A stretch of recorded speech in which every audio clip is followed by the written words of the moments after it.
Hello everyone, welcome to GS edu hub. आज के इस सेकंड लेक्चर में हम फिजिक्स का एक chapter force and laws of motion discuss करेंगे। So let's get started. सबसे पहला टॉपिक है हमारे पास रेस्ट एंड मोशन। तो हमको एक चीज समझनी है इस डेफिनेशन के तहत कि डेफिनेशन हमारे पास रेस्ट की ये है कि a body is said to be in rest when its position does not changes with respect to a reference point. इसका मतलब क्या होता है कि एक बॉडी, मान लीजिए ये क्यूब रखा हुआ, ये तब तक रेस्ट पे कहा जाएगा जब तक इस टेबल को ही रेफरेंस पॉइंट मैंने मान लिया अगर, तो इस टेबल के रेफरेंस में इसका पोजीशन चेंज ना होता हो। जैसे टाइम बदल गया, टाइम t1 से t2 हो जाता है, लेकिन इसकी पोजीशन यही रह गई, तो मैं क्या कहूंगा सर कि ये बॉडी रेस्ट में है। वहीं मोशन की डेफिनेशन क्या कहती है? A body is said to be in motion when its position changes with respect to a reference point. मैं अगर इस क्यूब को देखता हूं तो ये टाइम t1 पे इस पोजीशन पे था, किसके रिस्पेक्ट में? तो इस टेबल के रिस्पेक्ट में। वहीं टाइम t2 पे इस पोजीशन पे आ जाता है, किसके रिस्पेक्ट में सर? तो इस टेबल के रेफरेंस में। तो इन दोनों केसेस में क्या डिफरेंस आया सर कि ये सेम क्यूब टाइम t1 और t2 पे एक ही पोजीशन पे था, इसलिए, और रेफरेंस पॉइंट मैंने टेबल मान रखा था, तो इस रेफरेंस पॉइंट के रिस्पेक्ट में ये बॉडी जो है अपने स्टेट को चेंज नहीं किया, अपने पोजीशन को चेंज नहीं किया, इसलिए मैंने इसको रेस्ट में कहा। जबकि रेफरेंस पॉइंट के रिस्पेक्ट में इस बॉडी ने अपने पोजीशन को चेंज कर लिया, इसलिए मैंने इसको मोशन में कहा। मुझे जहां तक अभी लगता है कि आपको ये सारी चीजें समझ में आई होंगी कि रेस्ट और मोशन होता क्या है, लेकिन मैं आपकी क्लियरिटी के लिए एक और छोटा सा स्टेटमेंट आपसे पूछना चाहता हूं कि क्या ये रेस्ट और मोशन एक एब्सोल्यूट क्वांटिटी है, एक एब्सोल्यूट टर्म है? एब्सोल्यूट टर्म आप समझ रहे होंगे, एब्सोल्यूट टर्म है क्या? मैं ऑप्शन देता हूं, क्या ये एब्सोल्यूट टर्म है और या फिर आप कहेंगे कि ये रिलेटिव टर्म है? तो जहां तक कि किसी के रिस्पेक्ट में बात की जा रही है तो इसको अकेले बताया नहीं जा सकता सर। अकेले अगर रेस्ट की बात होगी तो उसको किसी ना किसी का रिस्पेक्ट चाहिए होगा, वो रिस्पेक्ट में ही बात करेगा। वो कहता है कि इसके रिस्पेक्ट में इसकी जगह ना बदले, इसलिए इसको क्या कहेंगे सर कि ये कभी भी एब्सोल्यूट प्रॉपर्टी तो नहीं होगी, एब्सोल्यूट प्रॉपर्टी तो बिल्कुल भी नहीं होगी। तो ये रेस्ट एंड मोशन होगा क्या सर? एक रिलेटिव टर्म है जो कि किसी ना किसी के रिस्पेक्ट में ही बात करता है। मुझे लगता है यहां तक ये टॉपिक क्लियर हुआ। मैं इसके बाद आता हूं कि हमारे पास इस force and laws of motion में मोशन क्या होता है और मोशन कितने टाइप्स के होते हैं। तो मोशन क्या होता है ये मुझे लगता है लगभग सारे लोगों को पता होगा। जैसे फॉर एग्जांपल मैं अगर जनरल टर्म में पूछता हूं, जैसे यहां पे अगर कोई एक मैन खड़ा है, ठीक, और अगर यहां पे इसके जस्ट बगल में एक उसका दूसरा फ्रेंड खड़ा है, टाइम के साथ साथ इस फ्रेंड, जैसे मान लेते हैं इसको नेम दे देते हैं, name A and name B. Time के साथ अगर ए और बी का डिस्टेंस, जैसे ये बी डिस्प्लेस करके कहीं यहां चला आया, टाइम के साथ ए एंड बी का पोजीशन चेंज हुआ और इसी पोजीशन के चेंज को मैं कहता हूं कि ये बी जो है मोशन में है। मोशन सारे बच्चों को समझ में आता होगा। और उसके बाद इसके टाइप्स पे अगर आऊं तो मेजरली हमारे पास तीन इंपॉर्टेंट टाइप्स पढ़ने हैं। Type number 1 is linear motion, type number 2 is circulatory motion and type number 3 is oscillatory motion. अगर मैं लीनियर मोशन की बात करता हूं तो इसको रेखीय गति भी कहते हैं, और इसका मीनिंग जो है, इसका कंसेप्ट इसी टर्म में छिपा हुआ है, that is linear and motion. Motion तो समझ में आता है कि अगर डिस्टेंस एंड पोजीशन चेंज हो रहा है टाइम के साथ तो वो बॉडी मोशन में कही जाएगी। लेकिन अगर वो लीनियर, मतलब एक लाइन पे चल रही है, कोई भी चीज एक लाइन पे मोशन करती है, उसका डायरेक्शनल एक लाइन पे अलाइंड है, उसको मैं कहूंगा लीनियर मोशन। फॉर एग्जांपल आपको ये ट्रायंगल दिख रहा है, ये मूव कर रहा है, मोशन में है। किस टाइप के मोशन में है सर? तो ये एक लीनियर पाथ को एकोमोडेट कर रहा है, इसलिए मैं इसको लीनियर मोशन कहने में सक्षम हूं। अगर ये समझ में आता है तो मैं सर्कुलर मोशन पे आता हूं। सर्कुलर मोशन भी अपने टर्म में ही काफी है अपनी चीजों को समझा ले जाने के लिए। ये क्या कहता है कि कोई भी चीज सर्कुलर मोशन में कब कही जाएगी, कोई भी चीज सर्कुलर मोशन में तब कही जाएगी जब वो पार्टिकल, जैसे मान लीजिए ये पार्टिकल है, वो एक सर्कुलर पाथ पे मूव करे। किस पे सर? सर्कुलर पाथ पे। तो ये पार्टिकल हमारे पास था और जो सर्कुलर पाथ पे मूव कर रहा था, इसलिए मैंने इसको सर्कुलेटरी मोशन कहने में कोई हर्ज नहीं रखा। अब मैं क्या कहता हूं सर कि एक तीसरा मोशन भी मेरे पास मिलेगा। कौन सा सर? तो ऑक्सीलेटरी मोशन। ऑक्सीलेटरी मोशन भी टर्म में ही सब कुछ बताने में सक्षम हो जाता है। जब हम इसको स्प्लिट करके देखते हैं तो ये ऑक्सीलेट वर्ड से बना हुआ है। ऑक्सीलेट, ऑक्सीलेट मतलब क्या है sir?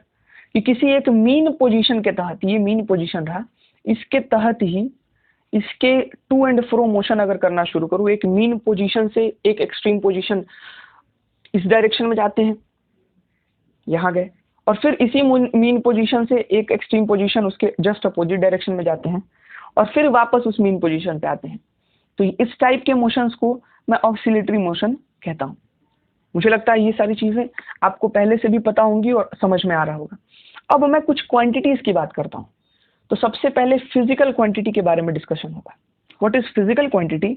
Then will know that it is physical property of material that can be measured.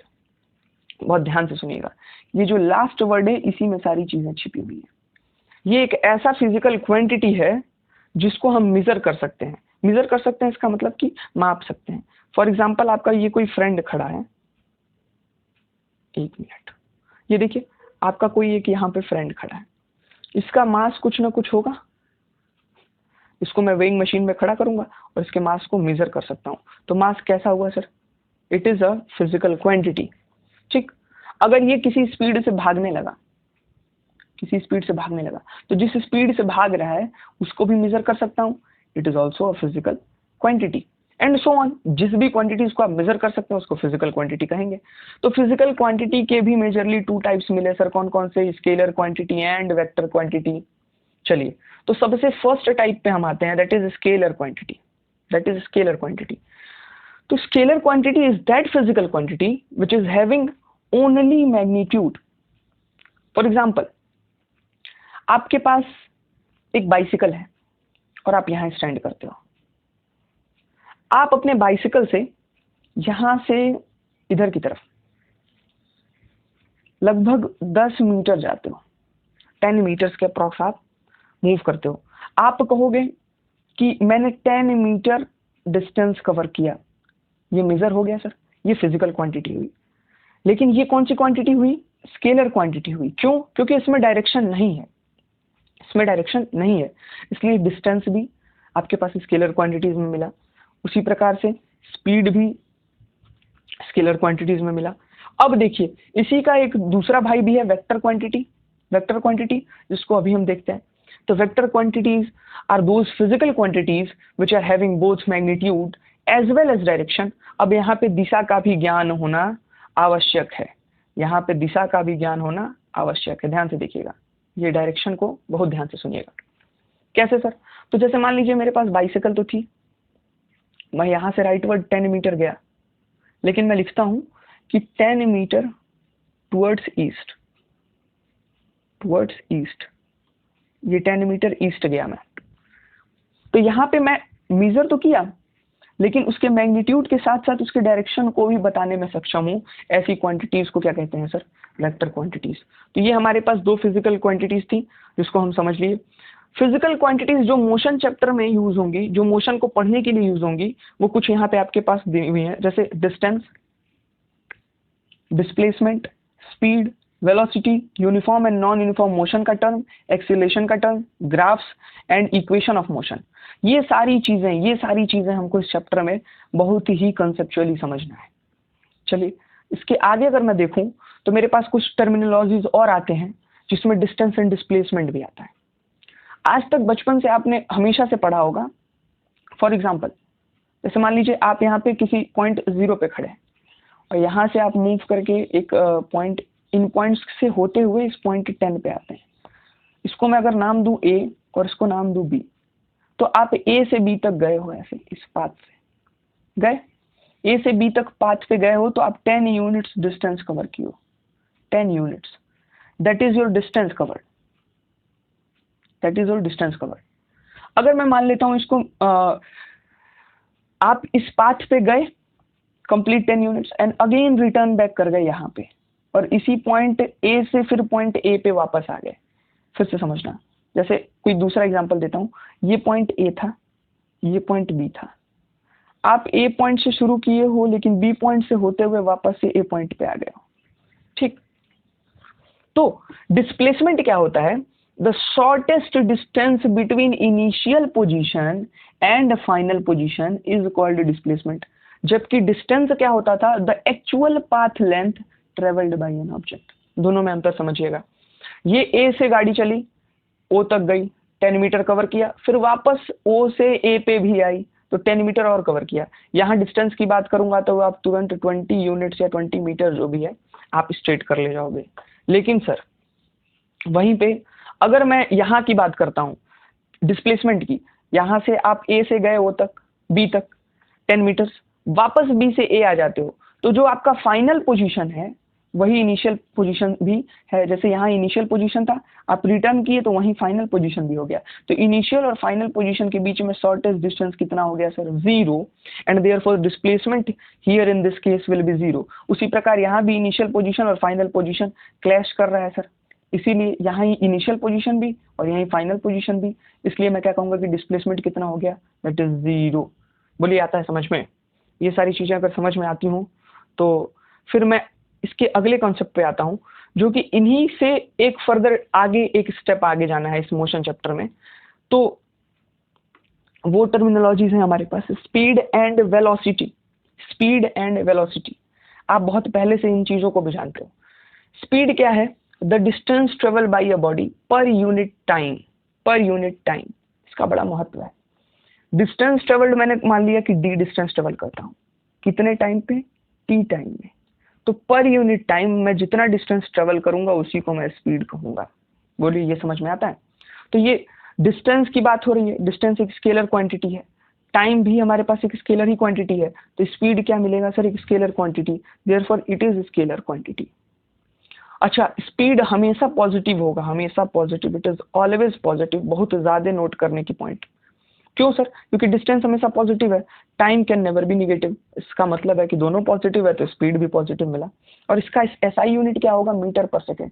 Distance का एसआई यूनिट है मीटर, टाइम का एसआई यूनिट है second, therefore SI unit will be metre per second.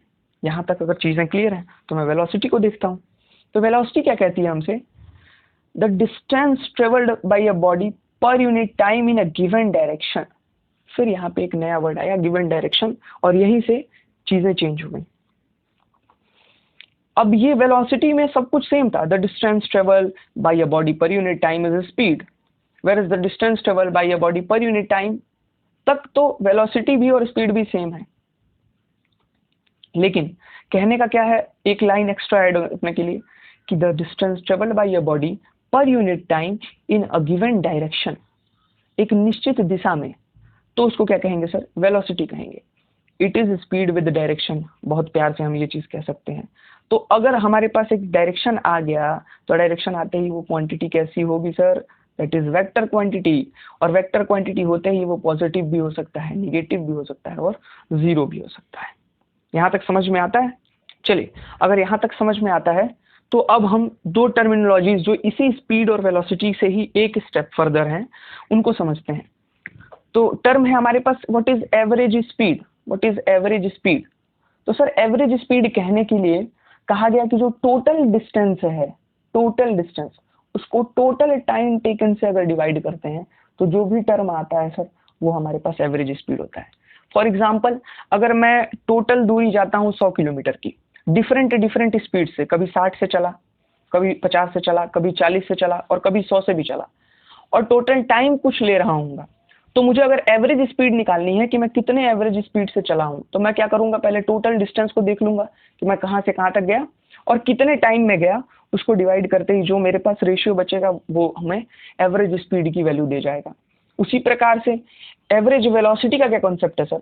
Average velocity कहता है जो initial speed थी u और जो फाइनल स्पीड थी v, उन दोनों का सम लेकर के उसको डिवाइड बाई 2 कर दीजिए। इसका मतलब उसका मीन ले लीजिए। किसका सर? इनिशियल और फाइनल स्पीड का मीन लेते ही आप एवरेज वेलोसिटी तक पहुंच जाएंगे। अब हम धीरे धीरे मोशन चैप्टर में एंटर करते चले जा रहे हैं। तो अब कुछ टाइप्स ऑफ मोशन के डिस्कशन से पहले हम ये पूछना चाहेंगे, ये समझना चाहेंगे कि यूनिफॉर्म और नॉन यूनिफॉर्म टर्म बहुत ही जनरल टर्म है, वो सबको क्लियर होना चाहिए। यूनिफॉर्म टर्म ही एक तरह से अपने आप में यूनिफॉर्म है, ये यही कहना चाहता है कि सब कुछ समरूप है, एक जैसा हो। नॉन यूनिफॉर्म टर्म मतलब कुछ ना कुछ कंसिस्टेंसी ब्रेक हो रही है। अब हम डेफिनेशन पे आते हैं यूनिफॉर्म मोशन के, तो ये कहता है कि when a body travels equal distance in equal interval of time, बराबर दूरी जैसे ये टाइम टी लेता है, तो बराबर दूरी बराबर समय में ही, अब इतनी ही दूरी फिर से चलना हो तो फिर से ये समय टी ही लेगा। अगर इक्वल डिस्टेंस, जैसे ये डिस्टेंस मान लेते हैं, for example this distance is D, तो इतनी ही दूरी फिर से चलने के लिए उसको उतना ही टाइम लगेगा टी, तो ऐसे मोशंस कैसे कहे जाएंगे सर? यूनिफॉर्म मोशंस कहे जाएंगे। ठीक है सर। वही नॉन यूनिफॉर्म मोशन क्या है sir? When a body travels on equal distance in equal interval of time, then the motion is said to be non-uniform. It is non-uniform, printing mistake, no problem. Non-uniform motion.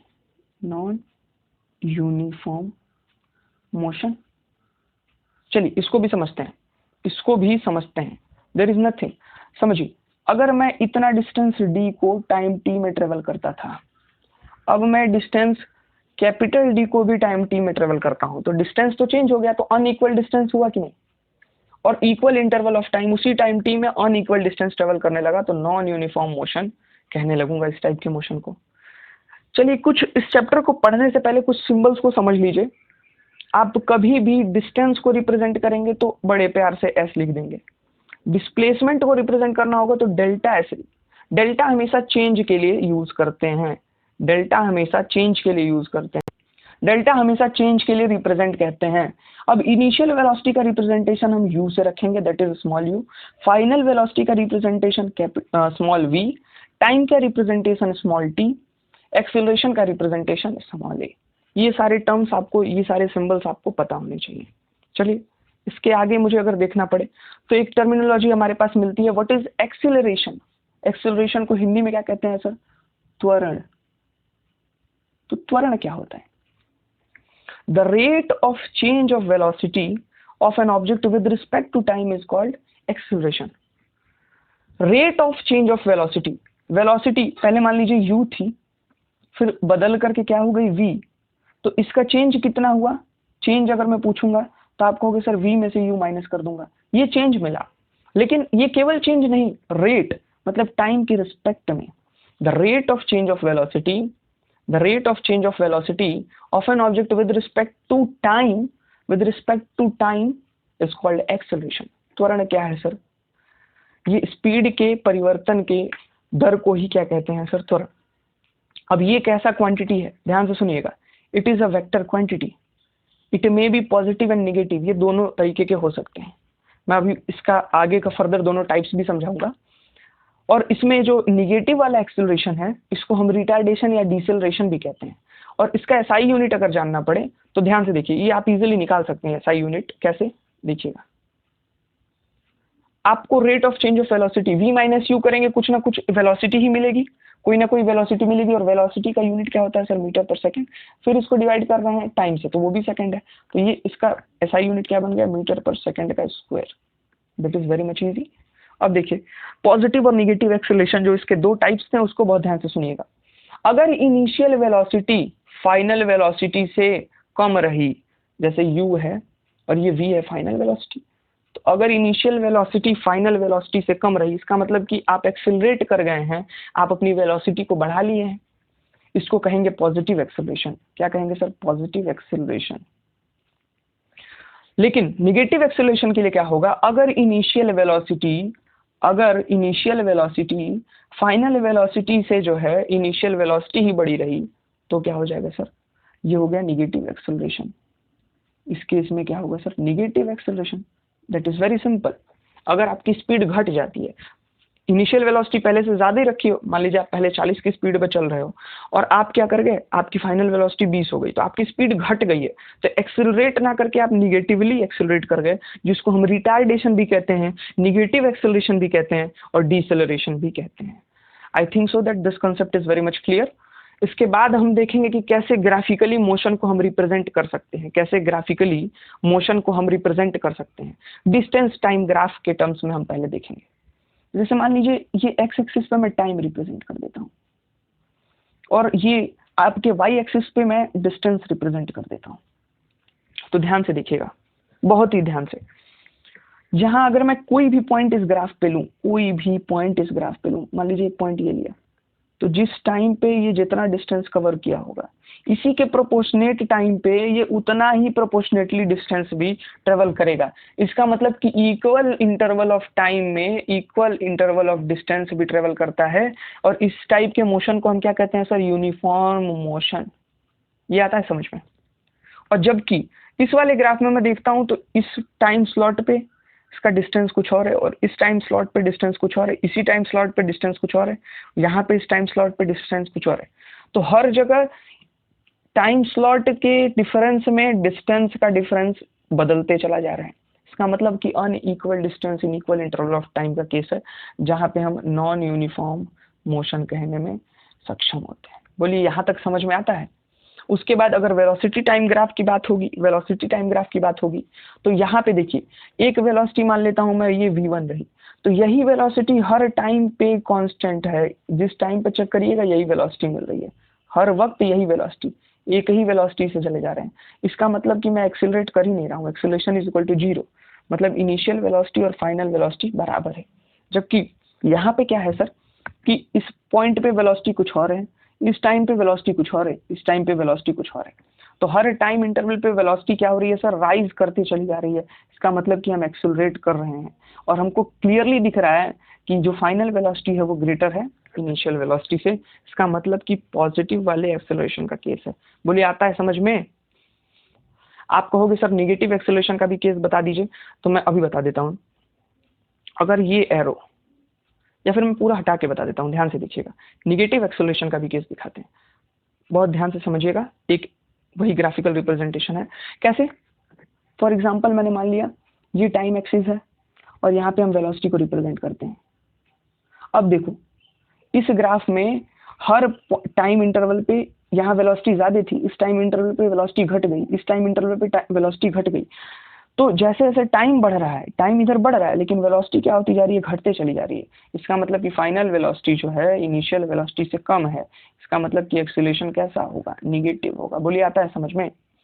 अब हम लोग types of forces discuss करेंगे इस lecture में। Types of forces क्या होते हैं, तो फोर्स होता क्या है। टाइप्स से पहले मैं डिस्कस करूंगा कि व्हाट इज फोर्स।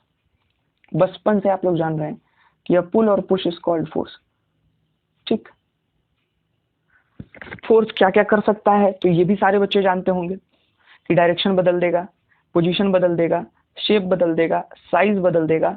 ये ढेर सारी चीजें फोर्स करने में सक्षम होता है। तो अब उसके टाइप्स पे चलते हैं। तो सर कैसे टाइप्स के फोर्सेस होते हैं ये बता दीजिए। तो अगर इधर से फोर्स, सबसे पहले फोर्स की यूनिट आप जान लो, newton is unit of force. मैंने अभी बताया आपको, अगर मैं इधर से 10 न्यूटन का फोर्स लगाता हूं, ठीक, और इसके अपोजिट वाले साइड से मैं अगर 20 न्यूटन का फोर्स लगाता हूं, ठीक ना, इधर से 10 न्यूटन का फोर्स लगाया और इधर से 20 न्यूटन का फोर्स लगाया, तो क्या ये फोर्स इस फोर्स को बैलेंस कर पाएगा? आपका आंसर होगा नहीं। और ये किधर की तरफ मूव करेगा, तो इधर की तरफ मूव करेगा। तो ऐसे फोर्सेस को क्या कहेंगे सर, तो अनबैलेंस्ड फोर्सेस कहने लगेंगे। वहीं पे अगर इधर से मैं 5 न्यूटन का फोर्स लगाया और इधर से भी 5 न्यूटन का ही फोर्स लगा, तो ऐसे केस में क्या होगा सर, ये मूव नहीं करेगा। और ऐसे फोर्सेस को क्या कहते हैं सर, तो बैलेंस्ड फोर्सेस। तो ये दो टाइप के फोर्सेस मिले हमारे पास, कौन कौन से सर, बैलेंस्ड फोर्स और अनबैलेंस्ड फोर्स।